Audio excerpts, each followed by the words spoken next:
very much, Perry. I'm delighted here today to be talking about the IATA safety strategy. Aviation is the safest form of long-distance transport the world has ever known, and this in part has been down to the many advances in aviation safety by addressing precursors to high-risk categories that lead to accidents. But we need to continue to refine our approach to safety as we move forward. It's more about, these days, identifying those small iterations that, taken in aggregate, ensure we maintain a positive safety trajectory to continually reduce the possibility of aviation accidents and serious incidents. COVID, over the last 18 months, has shown how much aviation can be impacted by global events. During these times of flux, the effective management of change is critical to maintaining safe operations whilst adapting, as we know over the last 18 months, to an ever-evolving situation. This has led IATA to review its strategic approach to safety to enable us to be even more responsive, more agile to change in aviation, to future events, but also in normal operations, to ensure that we can quickly adapt to best serve airline needs and keep us safe. This is how we've responded during the pandemic, where we have focused on areas as and when safety intelligence has indicated that there is an emerging trend, a safety risk or a hazard that needs to be addressed. So as aviation is already so safe, when we're looking at monitoring this safety performance, small fluctuations in the number of accidents can have a big impact on the year-on-year rate. Therefore, a metric IATA are using to monitor safety performance is the aviation all-accident rate using a 5-year rolling average. As you can see from the slide in front of you, we have successfully reduced the all-accident rate since 2005. And I have to say this is just a snapshot of how we have continued to see a decline in the number of accidents over the last 30 or 40 years. This has needed all industry stakeholders to focus on reducing the possibility of accidents. If we look over the period of the pandemic, or just stay at the same slide for a moment, please, thank you. If we look at over the period of the pandemic, at recent statistics, you will note that there has been a 27% reduction in the accident rate from 2020 compared to 2019, the number of accidents. But that improvement has been eclipsed by a 52% reduction in flights flown over the period of COVID-19. The severe reduction in flight numbers magnifies the impact of each accident when we calculate rates. However, it should be noted that IATA members and those on the IOSA registry have generally performed better against the 5-year rolling average. If we take a snapshot of what has happened this year, and we've now analysed the events in the first quarter of 2021, we have seen a further improvement on the accident rate. But more importantly, we have also seen an increase, a dramatic increase in the number of flights flown. Next slide, please. The new IATA safety strategy is focused on delivering a holistic approach to mitigating identified aviation hazards and safety risks. We're looking to do this through a total system approach to aviation that aligns priorities that IATA is focused on to safety initiatives that meet the needs of IATA members and the wider industry. But many safety initiatives these days are not transformational.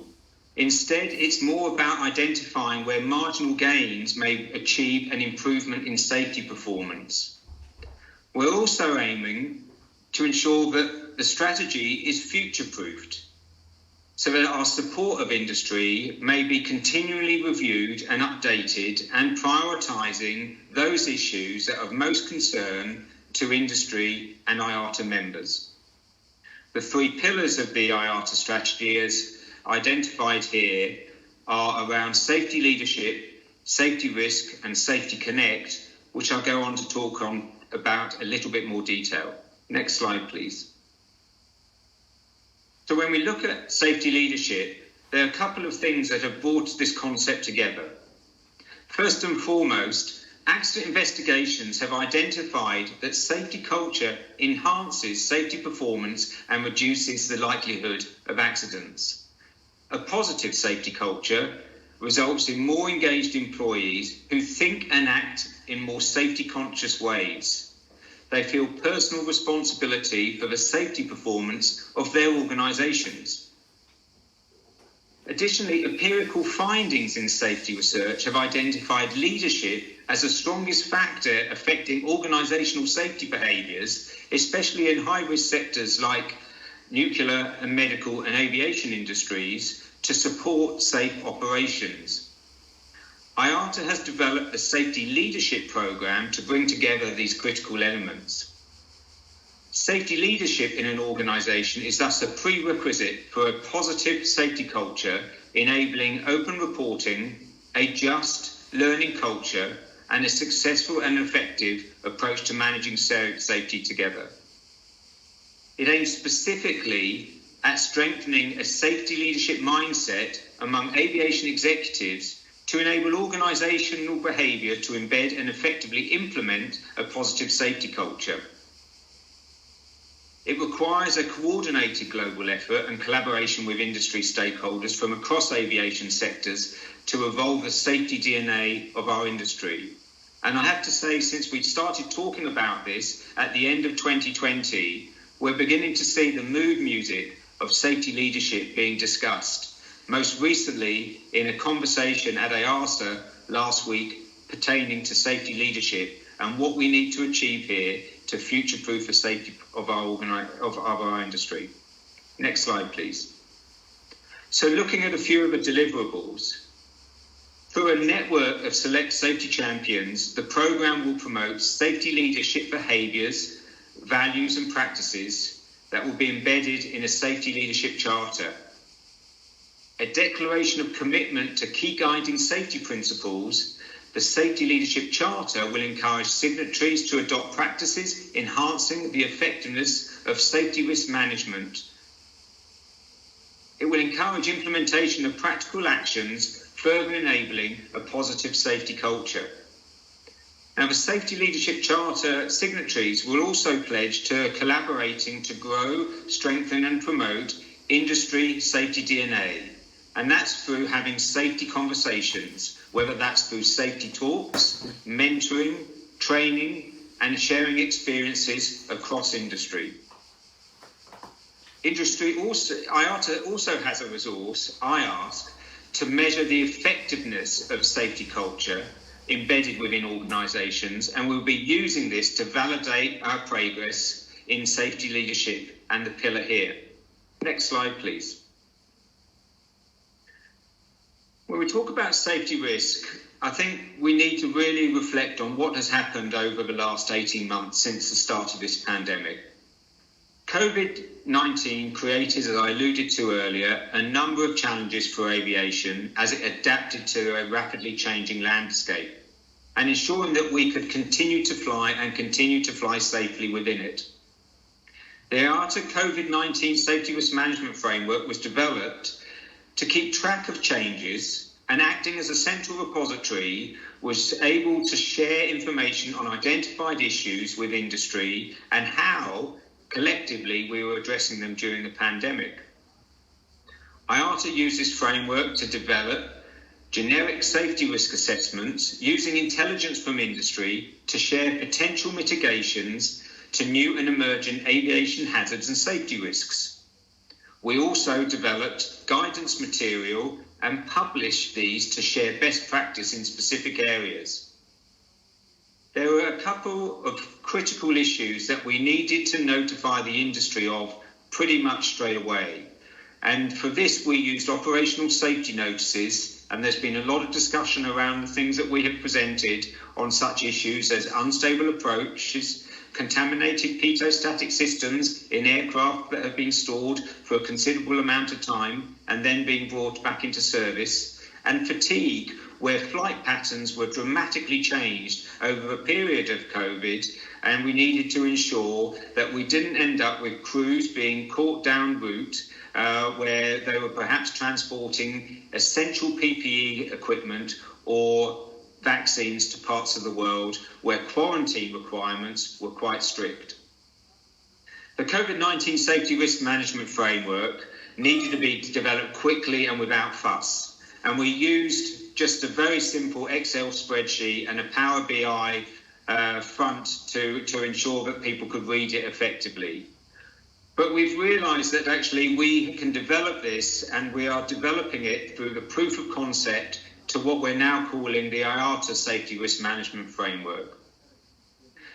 To ensure that the IATA Safety Risk Management Framework may evolve as more aviation hazards and safety risks are captured within it, we need to develop a database driven solution. It will interface with the IATA Global Aviation Data Management Programs, GADM for short, to ensure that intelligence identified from our data trends are fed into the framework and highlight any emerging issues. IOSA is also core to this safety risk pillar, and looking forward as we move from being a compliance-based to a risk-based system, we aim for IOSA to provide safety insights from audits that will feed de-identified into the framework. And finally, as a one-stop shop, we will continue to provide links to other valuable resources from other industry stakeholders. Next slide, please. So just going around the safety risk management framework in a little bit more detail. On the left-hand side, you will see all the operational areas where we are focused on identifying and capturing the risks. And these categories fit in with common taxonomy, which are understood around the globe. Along the top, you can see the number of issues that have been captured, and particularly on the right-hand side, breaking them down into subsections to understand what particular issues are being identified within those subject areas. On the bottom left is the list of all of the risks and hazards currently captured within the framework, and just to the right of that is a link to the safety risk assessments that have been conducted on those issues. Bottom right is all the guidance that has been provided at this point in time from IATA, or in yellow from other stakeholders. And most importantly, with the safety risk management framework, we need to keep it up to date and be credible, visible and relevant to our community. So we're encouraging users to continually update the issues that they see within that, but also if there is anything that hasn't been identified that they are currently working on, we're encouraging people to feed those issues in so we can capture them and share them across our community. Next slide, please. The final pillar is around Safety Connect. Now, IATA represents the interests of 290 member airlines distributed around the world. And on top of this, we have up to 500 when we take into consideration the IATA registry. The IATA governance structure, where a lot of these airlines are involved, including our board of governors, advisory councils, and working groups, connects a multitude of these, but not all of them. The Safety Connect pillar is focused on ensuring all IATA members are easily connected to what we are doing and the initiatives we are aiming to deliver or currently working on to achieve safety improvements. And it's essential that we provide an effective conduit to support IATA members reach out to us whenever they need help. Perhaps they're dealing on something that maybe others have already got experience of. Safety Connect is not short on ambition, and as highlighted above, it aims to bring collective industry knowledge, skills and experience together for the benefit of aviation safety. Next slide, please.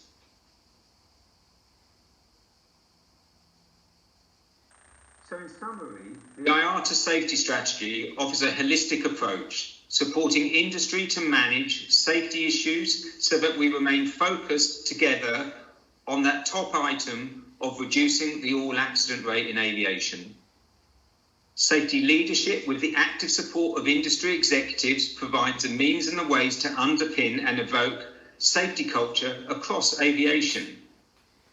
Enhanced reporting will result. It leads to greater granularity on the issues that impact safety, deeper understanding of causal factors, and the design of more effective mitigations.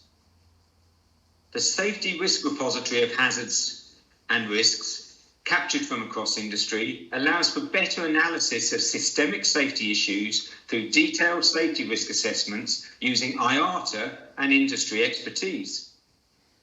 This analysis of hazards and risks in one place provides industry with an improved risk picture. The sharing of information supports collective understanding of issues and their effective management. And finally, Safety Connect is a driver for more active industry engagement. It is focused on the two-way exchange of intelligence, sharing individual experiences to identify and prioritise IATA safety initiatives that meet industry needs and lead to improved safety performance. The approach taken for the new IATA safety strategy will deliver better safety outcomes to achieve a continued reduction in the all-accident rate in aviation. Thank you for listening to me now. I'm happy to take any questions. Perry, back to you. Great. Thank you very much, Mark. Once again, if you do have a question, you can input it using the chat function. And I see we already do have a question, but I wanted to ask you, because I know we have talked in the past about IATA's 6-point safety strategy. And I wondered if you could maybe talk to, does that fit in the new safety strategy? Where does that go? Yeah, sure, Perry. That's really important that actually we don't move from what we have been doing to a new strategy without it all being linked together. And I think the key thing for me is that the 6-point plan that we have been working on for many years now focuses us specifically into a number of areas. And with the safety risk management framework, we're trying to ensure that we have that whole picture and focus on the areas that need our immediate attention. So that doesn't mean that items that are already on the plan won't be an area of focus now and going forwards. It just means that we're looking, collectively at the whole risk picture and making sure that we allocate resource on those things where we can get most return from now to deliver better safety performance. Great, thank you. We've got a question, and this is around the challenges from a safety perspective of bringing parked aircraft in these huge numbers back into service. I guess the question sort of maybe can you talk to what are some of the things that have to occur for an aircraft, I guess, to come back to service safely? So I think the challenge is huge. I mean, if you think about where most airlines' operational bases are and where the aircraft are parked, a lot of them aren't in the same place. So those maintenance organisations, the support for the airlines, may not naturally be where the aircraft are. So I guess there's a challenge there around ensuring that actually parked aircraft can be brought back into service with qualified maintenance personnel without having to go through maybe quarantine or whatever before they can actually start working on the aircraft that are parked. I'm pleased that we've been doing a lot of work with the original equipment manufacturers who have designed and built the aircraft and have developed a lot of experience in this area. In particular, one of the challenges that we have identified, and I mentioned earlier, is the risk of contaminated pitot-static systems, those air sensor systems on aircraft that are critical for maintaining safe flight. We've found that actually there have been a lot of insects nesting in these tubes, and so the original equipment manufacturers have made darn sure that there is enhanced guidance in the inspection of bringing aircraft back into service. Also, we've seen a lot of aircraft having to be stored for a long period of time, and there's a potential for bio or enzymes to grow in the fuel tanks. And so it needs to make sure that the fuel tanks are cleaned out with fresh fuel, etc., etc. But the OEMs are providing a lot of information to ensure that this can be done safely. And I guess we would want to emphasize that airplanes, throughout history, airplanes have been parked. What makes this difference is simply the scale of the parking and the corollary impacts, such as you mentioned, of crews not necessarily being in the same area.